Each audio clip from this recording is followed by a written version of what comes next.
Somewhere in the South tonight, a porch light is doing its slow, ordinary work. It throws a yellow circle across a driveway, catches the edge of a garbage can, and fades out into the tree line where the yard stops being yours and starts being something older. You've walked that line 1,000 times.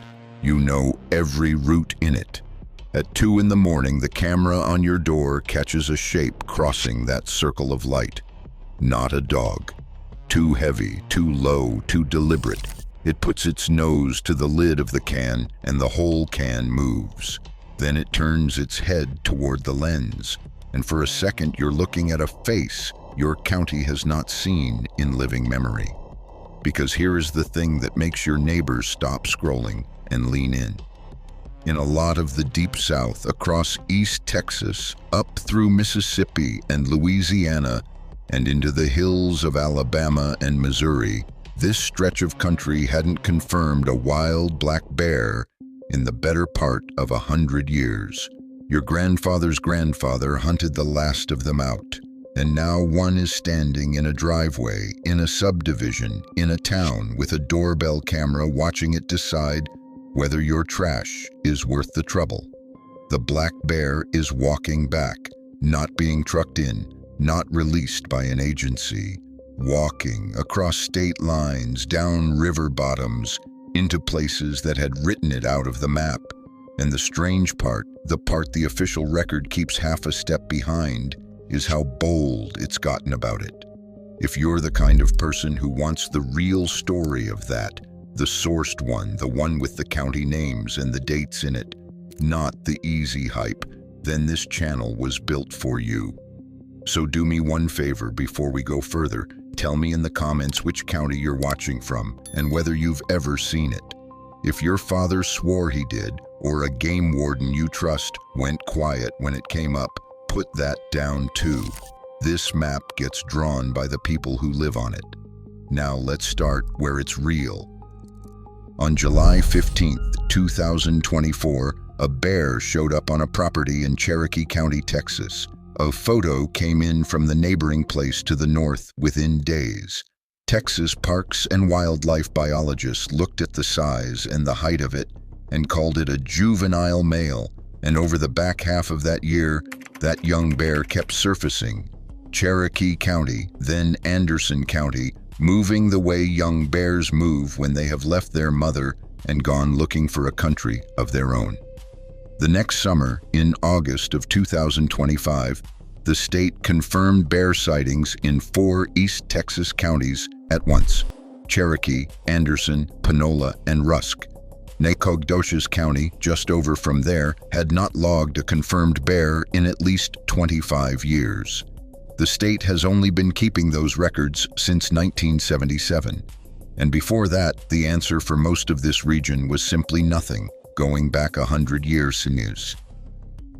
Here's the line that ought to sit with you. Texas Parks and Wildlife has said plainly that there are no resident populations of black bears in East Texas, and that the state does not stock them there. No breeding population, no reintroduction, and yet the sightings keep coming in, county by county, from the people who actually live on that dirt. Hold on to that gap between what the record says and what the trail cameras keep showing. We're going to come back to it because it's the whole story. To understand why a bear is standing in an East Texas hayfield in 2024, you have to understand how it left in the first place. Black bears were never strangers to the South. They were natives of it. The bottomland hardwoods, the canebrakes, the flooded timber, the pine woods that ran unbroken across Texas, Louisiana, Mississippi, Arkansas, and Oklahoma. Then the country got hungry for that land and that timber. Through the 1800s and into the 1900s, the great forests came down, the swamps were drained and cut, and the bears were shot out along with them, without season or limit. County by county, the animal winked out. Bears were gone from Oklahoma by around 1915, gone from Missouri by 1931, gone from the Ouachita Highlands even earlier. By the middle of the last century, the black bear of the Deep South had been pushed down to a few wet, forgotten pockets that nobody had gotten around to clearing. The most important of those pockets sat in Louisiana, the Atchafalaya Basin and the Tensas River country in the northeast, thick with bottomland hardwood and hard to reach. The bears that held on there were a subspecies of their own, the Louisiana black bear, slightly larger than some of their northern cousins, tied hand and glove to that flooded forest, unable to just climb up into the mountains and hide the way a Smoky Mountain bear could. When the hardwoods went, they had nowhere to retreat to, and that particular bear carries a piece of American childhood in it. In November of 1902, President Theodore Roosevelt came south to the Mississippi Delta near a place called Onward to hunt. His guide was Holt Collier, born into slavery, a Confederate veteran, and by every account the finest bear hunter of his generation.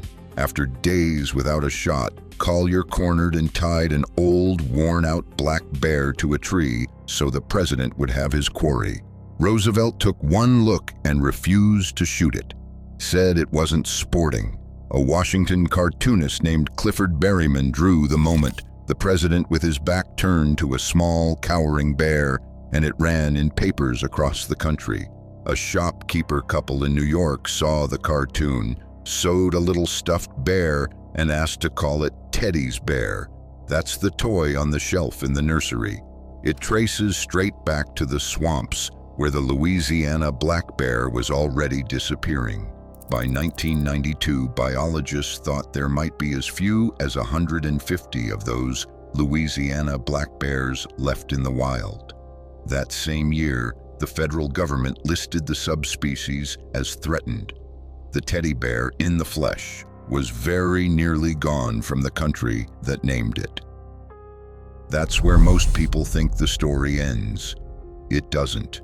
It turns. Because a few things happened all at once. The bear got legal protection. The abandoned farms and cut-over woods of the interior highlands grew back into forest. And in one of the boldest wildlife gambles in American history, the state of Arkansas decided to rebuild its bears from scratch. Between 1958 and 1968, the Arkansas Game and Fish Commission trapped 254 black bears in Minnesota and in Manitoba, Canada, hauled them south and turned them loose in the Ozark and Ouachita Mountains, in high-quality country away from people. They did much of it quietly, without much public notice, and that quiet let the bears settle in and do the one thing bears do very well when you leave them alone. They multiplied. Arkansas today holds well over 3,000 black bears, by some counts closer to 5,000, the single most successful large carnivore reintroduction ever attempted on this continent. And bears don't respect a state line. As the Arkansas population filled up, the young ones spilled outward, dispersing north and east into ground where the animal had been a ghost for generations. Missouri felt it first.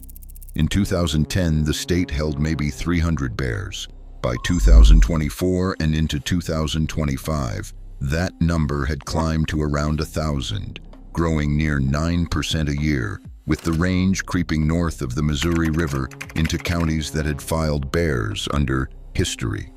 Missouri opened its first regulated bear season in decades in 2021, a thing that would have sounded like a joke to a Missouri hunter 40 years earlier. Mississippi felt it too. Around 2002, when the state got serious about counting, biologists thought maybe 40 bears lived in all of Mississippi. Today, the estimate sits around 150, with 3 separate breeding subpopulations and confirmed reports of at least one bear in 69 of the state's 82 counties. Wildlife crews have started climbing cypress trees to fit GPS collars on sows and microchip their 5-week-old cubs, because for the first time in a long time, there are enough cubs to bother. Alabama has 2 stories running at once. Down in the Mobile River Basin in Mobile and Washington counties, a small remnant of native bears never quite left.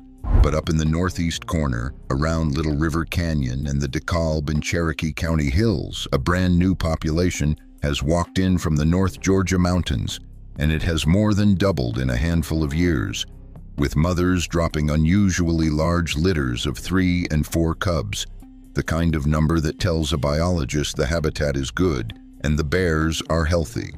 And Louisiana, the place that held the last of them? In 2016, the federal government took the Louisiana black bear off the threatened list, calling the recovery a success, a decision that is still argued in court to this day. By 2024, the state counted around 1,200 bears in its surveyed strongholds and approved its first limited hunting season for the teddy bear in generations. So there is your map, redrawn. Arkansas full and overflowing, Missouri climbing north, Mississippi and Alabama filling their river bottoms. Louisiana recovered enough to hunt, and on the western edge of all of it, young bears crossing the Sabine and stepping back into East Texas, into Cherokee and Anderson and Panola and Rusk, into a state that officially has no bears living there to send them. This is the moment to subscribe if you're going to, because the clean explanation you just heard, the one about protection and forests and dispersal, is about to stop working. That story explains the map. It explains how a bear gets from the Ouachitas to a Texas hayfield. What it does not explain is the porch. It does not explain the doorbell camera at 2 in the morning. It does not explain the boldness. Because a truly wild bear, a bear that has never had a bad idea about people, wants nothing to do with your driveway. It hears you, smells you, and it's gone before you know it was there. The bear on your camera is a different animal, not a different species, a different education. Somewhere along the line, it learned that the round metal thing by the garage holds food, that the bag of dog kibble on the porch is a gift, that the bird feeder is a pinata, and the deer feeder is a buffet that refills itself. That's a town bear, and a town bear is made, not born. You make it, one unsecured trash can at a time. Now here's the part the copycat videos get exactly backwards, and it's the one thing worth remembering out of all of this. The town bear, the garbage bear, the one with the most contact with people, that is not the dangerous one. Across North America, there are something like 750,000 black bears, and together they kill fewer than one person in an average year. Since 1900, the whole continent has recorded only around 60-some fatal black bear attacks. And when researchers went back and studied the fatal ones, the pattern was almost the opposite of what you'd guess. The killings were overwhelmingly predatory, not defensive. They happened in remote country, not in town. And they were almost always male bears with no history around people. The bear rooting through your neighborhood is a nuisance and a thief. It is not statistically a killer. The bear that hurts someone is the lonely one deep in the woods that decides a human might be food, the one you'll almost certainly never see. So the honest edge isn't fear, it's this. The town bear that loses its fear of you is the town bear that ends up dead, hit on a road or trapped or shot after one raid too many. The habituation that feels harmless when it's cute on your camera is usually a death sentence for the bear and only rarely a danger to you. Respect the animal, secure the food, and you're doing it a bigger favor than you are yourself. And that gap we set aside at the beginning, the state saying no resident bears, the locals filing sighting after sighting, that gap isn't a cover-up, and it isn't ignorance. It's the exact sound a range expansion makes while it's happening. The agency is right that there's no established breeding population in East Texas yet. The landowners are right that the bears are here. Both things are true at once, because you are watching the front edge of the map move in real time, and the official record always confirms a frontier a little slower than the people living on it do. You're not behind the biologists. On this, you're ahead of them. The bear is back. It's getting comfortable. The map is still creeping north past the Missouri River, east out of the Georgia mountains, west across the Sabine into Texas counties that had filed the animal under memory. Somewhere tonight, a sow is denning in a cypress cavity in a county that hadn't held a bear since before your grandmother was born. And somewhere a porch light is throwing its little circle across a driveway, and a shape is crossing it and turning its head toward the camera, the animal that vanished from the south for 100 years, standing now in a southern driveway like it never left. So tell me, has one turned up in your county yet? Drop it below with the county name and let's see how far this map has really come.